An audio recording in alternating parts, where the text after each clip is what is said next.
In this video, we're going to discuss how anger will help you overcome your panic by surrendering to it. How does anger help us surrender to our panic attacks?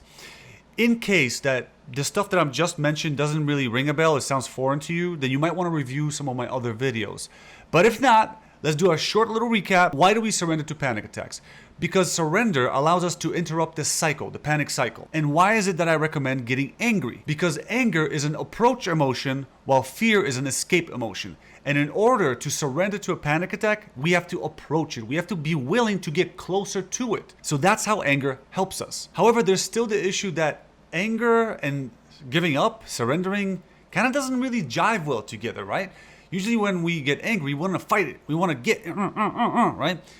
So how does that work with panic attacks? The best way I can describe it to you is a spiteful surrender, or perhaps the kind of surrender that you see in movies when one guy is about to get defeated and thrown off the cliff, but he grabs onto the bad guy and he drags him down with him, right?